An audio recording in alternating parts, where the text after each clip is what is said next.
我许巍老师，又到了微笑生活课语的时间啦。今天我们要教的是日常招呼是说道谢的话怎么说。首先第一句非常好用，就是谢谢你 ，Thank you。客家话怎么讲呢？我们先来学海陆腔。许巍老师的妈妈呢是竹东的客家人哦，她说的是新梦伊。新梦伊，但是呢，如果到了苗栗啦或者是桃园啦，像许巍老师的爸爸呢说的是四线腔，那么要说的就是安子 say。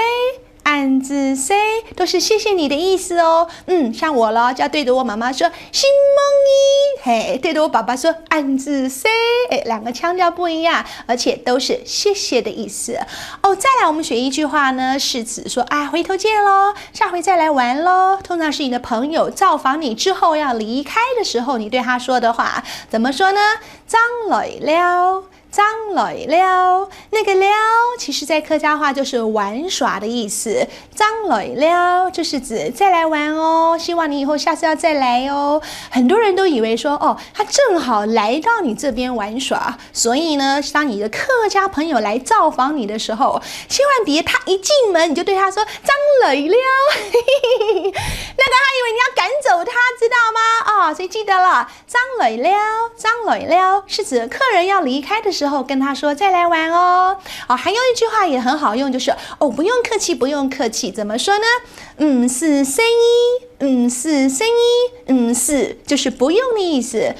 是，要跟我一起来，是生意就是不用客气哟。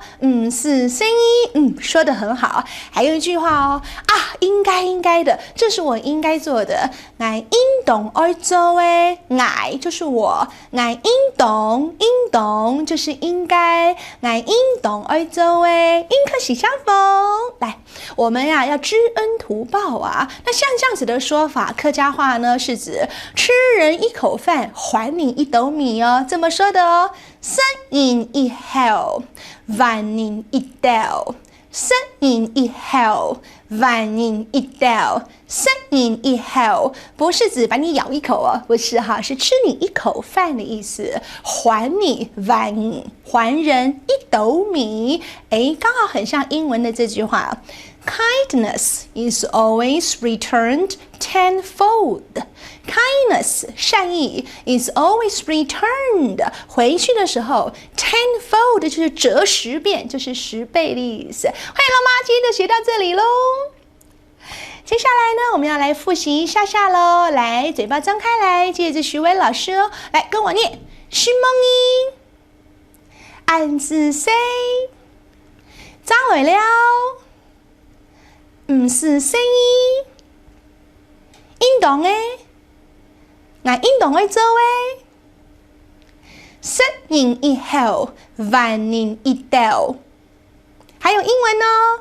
Kindness is always returned tenfold.